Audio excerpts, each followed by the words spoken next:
So काफ़ी interesting part था, and I think I would never advise people to take that risk in the night in that area.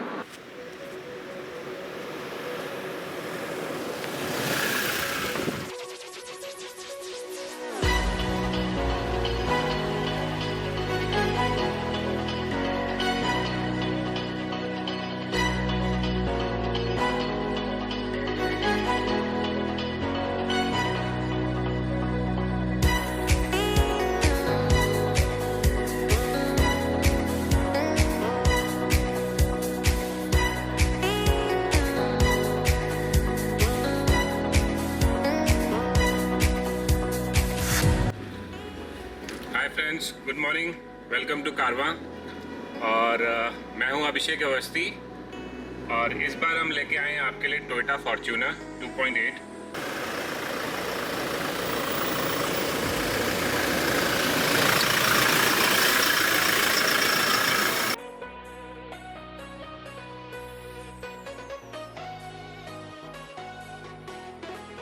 इसको हम बिल्कुल वैसे ही test करने जा रहे हैं जैसे हमने एंडेवर का टेस्ट किया था। मतलब इसको हमने अभी टैंक फुल करा लिया और अब इसको हम एक्सप्रेस वे पे लेके जा रहे हैं। और ऑलमोस्ट आई थिंक हम साल भर के बाद एक्सप्रेस वे पे जा रहे हैं, बिकॉज उसके बाद हमने सारी माइलेज टेस्ट सिटी के अंदर इन सिटी की थी। तो दिस टाइम क्योंकि इसको हम एंडेवर से कंपेयर करना चाहते हैं, तो फिर हम उसी रूट पे ले जा रहे हैं जिस रूट पे हम एंडेवर को लेके गए थे। और पहले सेक्शन में हम इसको 80-90 से ऊपर नहीं ले जाएंगे, एंड टोल क्रॉस करने के बाद जब रिटर्न मारेंगे तब फिर हम इसको 100 प्लस स्पीड पे रखेंगे और देखेंगे क्या माइलेज आती है। So let's start.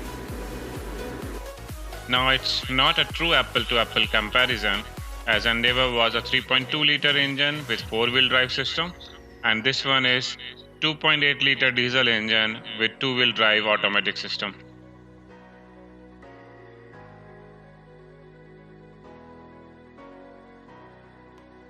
और इस दौरान चलिए हम बात करते हैं थोड़ा गाड़ी के बारे में, और गाड़ी के बारे में बात करने से पहले हम गाड़ी के ओनर से बात करते हैं। रेडी? ओके। तो मिलन, सबसे पहले आपसे पूछते हैं कि इस गाड़ी को इवैल्यूएट करते हुए आपने और कौन कौन सी गाड़ियाँ इवैल्यूएट की थी? तो जब ये गाड़ी मैं ख़रीद रहा था तो उस टाइम पे ऑप्शंस मार्केट में एक्चुअली इस सेगमेंट में बहुत ही कंफ्यूजिंग ऑप्शंस हैं। आई थिंक मार्केट आज के डेट में बहुत ही इंडिया में कम ऑप्शंस भी दे रहा है और ऐसे ऑप्शंस भी दे रहा है इस प्राइस रेंज में, जो कि in this segment same class में नहीं आता है। सो मेरे हिसाब से when I was thinking to buy a car, I wanted to buy an SUV. From that perspective 2-3 options थे मार्केट में उस टाइम पे when I bought it last year in August. So एक तो Jeep Compass was one of the options that काफ़ी hot थी उस वक्त, और उसका इवन फीडबैक काफ़ी पॉजिटिव था लोगों का। But somehow from a space point of view I didn't find that car to be giving value to the amount of money you are spending getting the space. So space perspective से it was very limited, even though driving perspective it was good. Second option which I thought might have been okay, जिसका मैंने evaluate करा था, was Hyundai Tucson. Somehow that didn't strike me, but the car was good. I found that to be good, but somehow when I spoke to people who have owned it previously, उनका feedback ये था कि Hyundai ने वो introduce तो कर दिया market में, बट उसका ओवरऑल जो वैल्यू सिस्टम है डीलरशिप्स के पर्सपेक्टिव से, सर्विस पॉइंट ऑफ व्यू से, it was not so great, because बहुत ही कम बिकती हैं वो गाड़ियाँ। या उनका फोकस उस पर नहीं है ज़्यादा, that I can say. Focus i20 और क्रेटा पे ज़्यादा है उनका, वरना पे ज़्यादा है। हॉट सेलिंग गाड़ी नहीं एक तरीके से उनके लिए, वो बहुत ही लिमिटेड लोग खरीदते हैं उसको। So from that angle and these 2 points I didn't consider that. Third option which I thought would be good was then again, you know, there's a very huge price gap between these and the ones then I evaluated eventually, which was Endeavour and then Fortuner. So basically I wanted a solid build car with good space capacity, so I took a test drive of Endeavour first. I found it to be a good car, but somehow the 4x4 version which I wanted to buy was exceeding my budget, which I didn't wanted to spend so much on a single car. And I also got to know that Endeavour, if you drive it after 4-5 years, maybe you will not get that much value back from the market that you're going to invest in. Right. लेकिन चलाने में बड़ी अच्छी लगी मुझे Ford Endeavour भी। गाड़ी तो काफ़ी अच्छी है, काफ़ी सॉलिड बिल्ट है, इंजन काफ़ी पावरफुल है उसका। टोयोटा ने इंजन अपना डाउनग्रेड कर दिया, बट एंडेवर का जो सबसे टॉप वेरिएंट है, it is I think one of the best cars in the market right now. But just from a service perspective, जो कि मुझे सर्विस का भी पता लगा कि सर्विस की कॉस्ट भी एंडेवर की थोड़ी वेरी करती है compare to Fortuner. And from a value perspective, resale perspective also Fortuner is better compare to Endeavour in the Indian market. So then I finally zeroed down to Fortuner after driving it several times, made up my mind। करीब 2 महीने लगा मुझे इस process में। तो finally फिर मुझे ये लगा कि गाड़ी मुझे चलानी ज़्यादातर सिटी में है, even if I take it on long drives roads पे ही चलाऊंगा ज़्यादातर। तो then I zero down to 4x2 version which I am currently using. Even sometimes I feel कि एक 30-40 लाख की गाड़ी लेके मैं उसको कैसे जा सकता हूँ ऑफ रोडिंग के लिए कहीं कुछ लग जाएगा, कहीं स्क्रैच पड़ जाए, कुछ हो जाए। I mean somehow I feel कि अगर आपको ऑफ रोडिंग का मज़ा लेना है, सिंपल है, आप जिप्सी की जो जिमी आ गई है राइट, वो सस्ती गाड़ी लेके आप उससे ऑफ रोडिंग करिए। मतलब may be typical lower middle class से बिलोंग करने के बाद बड़ा मुश्किल है 40 लाख की गाड़ी लेके आप उसको ऑफ रोडिंग कराएं। एंड अभी तक आप कितनी गाड़ी चला चुके हैं? I think 13,000 right, and almost 1 year. Almost no, not 1 year. I think it is 7 months. 7 months ना। तो इस 1 साल के दौरान अभी तक कितनी बार सर्विस हुई है गाड़ी आपकी? सर्विस 7 months के दौरान सर्विस अभी 2 बार हो गई है। Okay. एक तो वैसे तो इनका सर्विस साइकिल है 10,000 का, but when you by the car पहले तो फिर आपको 5,000 में they will do initial service, जिसमें कि they will only touch your basic parts and do a checkup of that कि गाड़ी ठीक है कि नहीं है। एंड ट्यूनिंग वगैरह कुछ नहीं होती उसमें, उस सर्विस में। एंड देन अभी रिसेंटली मेरा 10,000 पे हुआ था सर्विस इसका।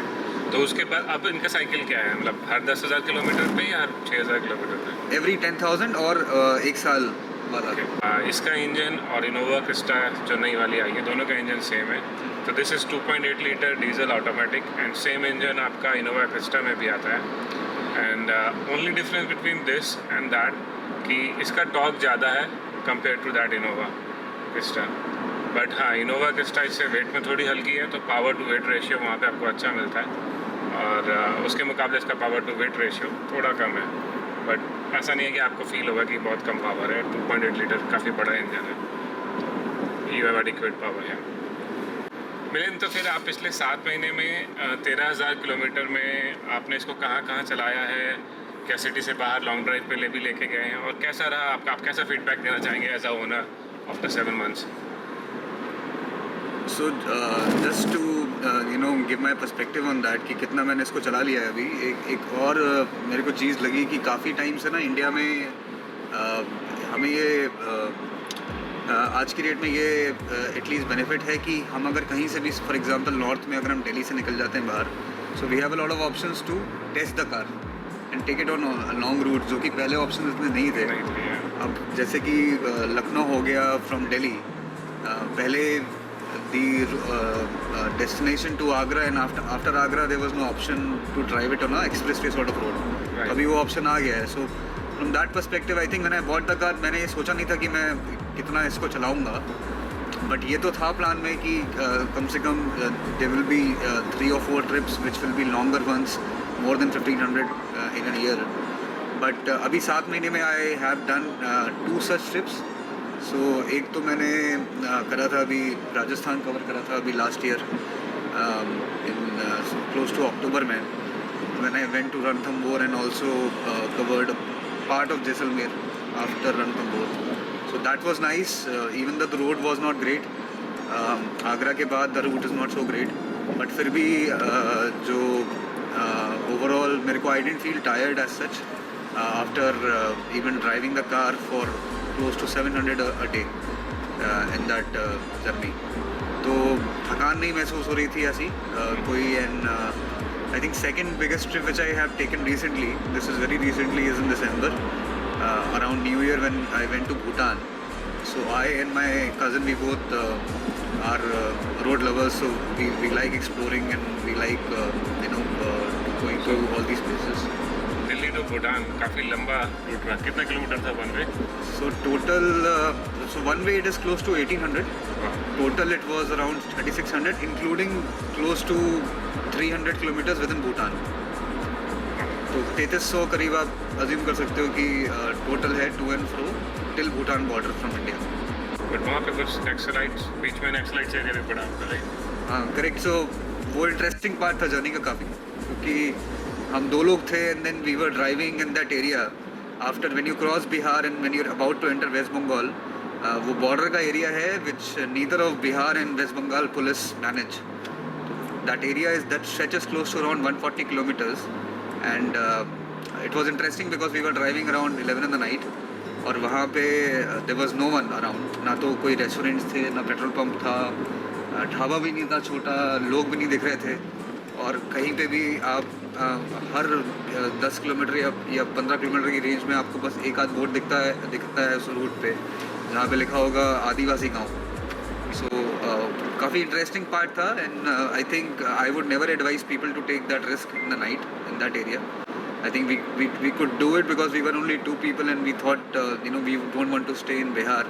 But I would advise कि you stay in Bihar because on the way back we stayed back एक जगह थी फोरबिसगंज करके, तो वहाँ पे you can stay and then you can take a trip. और रोड्स कैसी थी आपके बीच, और उसके आगे का क्या हाल था? So लखनऊ तक तो आप जैसे आपने बोला बिल्कुल सही कि लखनऊ की रोड तो बहुत ही आज की डेट में अच्छी है. लखनऊ तक तो you can cover easily. Lucknow to Gorakhpur is not a great road but it is drivable and it is a good road. It is not like expressway, it is not 4 lanes, it is 2 lanes each on either side. और बीच बीच में ऐसी भी roads हैं जहाँ पे 2-way traffic भी होगा. So the road is fine but हाँ you can not drive at 100 kilometers per hour on that road. I think 80 की average speed is okay on that road and somehow कहीं पे आपको jam भी मिलेगा. So I think ठीक है, Lucknow to Gorakhpur is okay but not great. So you can assume that the time that you will spend from here to Lucknow, that kilometer from Lucknow to Gorakhpur आपको लगेंगे करीब 5 घंटे से 6 घंटे cover करने में. बैक, लेकिन हाँ तब भी रोड की ऐसी हालत थी, लोगों ने बीच बीच में कट मार के अपना रास्ता बना लिया था और रॉन्ग साइड से भी लोग आते थे, तो you have to be careful on that road. Okay, so हम लोग क्रॉस कर रहे हैं, आई डोंट नो कहाँ पे हैं. थोड़ी देर में बहुत इंटरनेशनल सर्किट भी हम क्रॉस करने वाले होंगे. चलिए अब थोड़ा सा गाड़ी के बारे में बात करते हैं. ओके, नहीं अभी 2-3 क्वेश्चन बाकी हैं. ओके, सो अभी तक आपने जितनी गाड़ी चलाई इस पहले 7 महीने में, कौन कौन सी चीज़ें आपको बहुत अच्छी लगी इसकी, और वो कौन कौन सी चीज़ें हैं जो आप मिस करते हैं इस गाड़ी में, जो शायद अगर इसमें होती तो और बेटर होता? So गाड़ी के अगर पॉजिटिव्स और नेगेटिव्स की बात करी जाए मेरे पर्सपेक्टिव से एज अ ओनर, जो मेरी एक्सपेक्टेशन थी to have a spacious vehicle that can accommodate आराम 5-6 लोग आराम से बैठे इसमें स्पेशियसली, अगर ज़रूरत पड़े तो 7 लोग भी बैठे. आई थिंक एक चीज़ इसमें है कि इनको Fortuner and Endeavour, I think both of them they should give this ये जो कैरियर लगता है गाड़ी के ऊपर कंपलसरी कार. मेरे हिसाब से ये बूट वाली लिमिटेशन है, बिकॉज अगर आप 7 या 8 लोग बैठ गए इस गाड़ी में, इवन तो आप कंफर्टेबली बैठ जाओगे बट आपका लगेज नहीं आ सकता. ये ऑलमोस्ट हर 7 सीटर की प्रॉब्लम है. आप इनोवा ले लें, आप XUV 500 ले लें, तो अगर आप सोचते हैं कि आपकी बड़ी फैमिली और आप लॉन्ग टूर पर लेके जा सकते हैं, तो सबसे बड़ी प्रॉब्लम जो आप फेस करेंगे वो है लगेज की. लगेज कहाँ रखेंगे? इसके बारे में मुझे समझ में नहीं आता कि सोचता क्यों नहीं है कोई कार मैन्युफैक्चरर कि आप 7 सीटर दे रहे हो लेकिन 7 लोग का सामान भी तो है, वो कहाँ जाएगा. तो उस पर्सपेक्टिव से मुझे लगता है कि I think it not only applies to this car, all the cars in the market which are SUV segment. XUV जैसे फॉर एग्जांपल महिंद्रा की जो गाड़ी है उसमें भी सबसे बड़ी लिमिटेशन यही है. तो I think compulsory they should give that as a standard accessory as part of this car. So एक तो I think that is one of the negative which I find, and secondly which I what I find in this car is कि जो because I have driven इससे पहले वाला भी जो पुराना मॉडल था, माय फैमिली में मेरी किसी के पास थी वो गाड़ी, मैंने चलाई है वो भी काफ़ी। मेरे हिसाब से बिटवीन दीज टू मॉडल्स पुराना वाला model was more powerful compare to this 3.2 litres. वो वाली फीलिंग नहीं आती चलाने में गाड़ी, जो फीलिंग आपको एक आनी चाहिए driving a Fortuner from the mindset of driving a Fortuner. तो वो कभी कभी एक है मिस, जो कि मुझे लगता है इन्होंने इतना इंजन लो कर दिया। तो आई थिंक जैसे कि एंडेवर ने एक ऑप्शन दिया है, फिर भी इनको भी एक ऑप्शन देना चाहिए to people who want to go for that option with higher power. अभी भी जैसे मतलब मैं चला तो रहा हूँ इसको 80-90 पे, वो भी एक्सप्रेस वे के ऊपर, लेकिन मेरे को मज़ा नहीं आ रहा बिकॉज की पावर में नहीं कर पा रहा तो हूँ। इसके लिए इन्होंने बस एक चीज़ दी है जो कि थोड़ा सा कह सकता हूँ इस वाले पॉइंट को वो कर देता है way out. You can drive it at a power mode. तो गाड़ी में एक ये बटन है यहाँ पे, you can just change from a eco to power mode. So Right now we are in eco mode, yeah. so if you are in eco mode, that is a city mode. Yeah. So you don't need that much horsepower within the city. But if you are on highway and if you want to take the feel of driving, तो थोड़ा सा compensate करने के लिए इन्होंने ये power mode दिया है। अगर आप उस पर switch करेंगे, then you will feel a slight change in the way the car is behaving. But yeah, okay. So अब बात करते हैं गाड़ी के। तो हम लोग हैं इको मोड में और आई थिंक अभी हमने आधा रास्ता ही कवर किया है। अब इसमें अगर हम बात करें तो इको मोड और पावर मोड दोनों दिया है, और जैसा कि मिलिंद ने आपको बताया eco mode is for city, और अगर आप दोनों में से कोई मोड नहीं चूज़ करें तो भी आप नॉर्मल मोड में रहते हैं, which is like somewhere between eco and power. And adequate power है। इको मोड आपको बेटर माइलेज देगा, और जब आप हाईवे पे क्रूज़ कर रहे हो तो अगर एक स्पीड में आप आ चुके हैं उसके बाद इको मोड में डाल के आसानी से क्रूज़ कर सकते हैं, जो कि हम अभी कर रहे हैं। And power mode will give you more power, and आपका उसमें थोड़ा सा इंजन ट्यूनिंग चेंज हो जाती है, आप इंजन आपका ज़्यादा रिस्पॉन्सिव हो जाएगा। कि सॉरी स्पीड थोड़ी सी ऊपर चलेगी 90 से वापस आ जाते हैं। इसमें क्रूज़ कंट्रोल भी है, राइट? हाँ, क्रूज पे लगा सकते हैं इसको। किधर से लगेगा? ये राइट में यहाँ से इधर से बटन बटन प्रेस करो, यहाँ पे एक आ जाएगा। इसको नीचे कर दो, सेट कर दो, जिस स्पीड पे सेट करना है। नीचे ऐसे करके? हाँ, नीचे की तरफ। मैं इसको 80 से 85 रखता हूँ। इससे आप छोड़ दो आप। Okay, now cruise mode set हो गया। अब आलती पालती मार के बैठ सकते हैं। मैं बहुत साल पहले यूएस में ट्राई किया था क्रूज मोड, इंटरेस्टिंग है एक्चुअली। ऐसे एक्सप्रेस वे पे काफ़ी हैंडी हो जाता है, वरना आप बोर हो जाते हैं दबा दबा के एक्सेलेटर। काफ़ी यूज़फुल है आई think.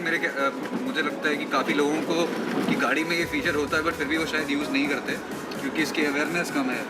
I know a lot of people जिनकी गाड़ियों में फॉर एग्जांपल वरना में क्रूज कंट्रोल है, बट वो यूज़ करते नहीं हैं, but it is very useful for long drive. And but वो भी लगता है ना कि इंडियन रोड्स पे अगर आप एक्सप्रेस वे पे हो तो ठीक है, लेकिन अगर नॉर्मल हाईवे वगैरह पे हो तो वहाँ पे तो हर वक्त आपको अलर्ट रहना पड़ता है, पता नहीं कब ब्रेक लगानी पड़े, कब गियर चेंज करना पड़े।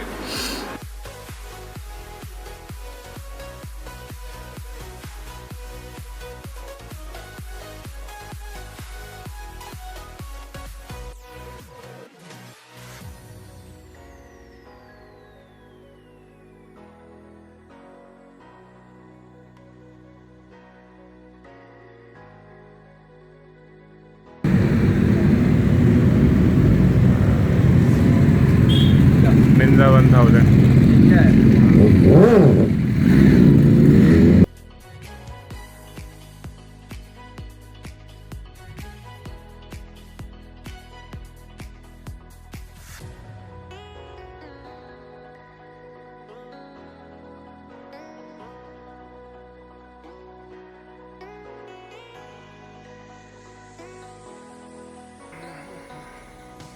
So when we started the journey, उस वक्त ओडोमीटर रीडिंग थी 13,038 और अब हम करीब चल चुके हैं, नाउ 13,078 हम चल चुके हैं। सो 13,070 माइनस 13,078 ये हो गया आपका 40 kilometre. So 40 divide by 2.95 oops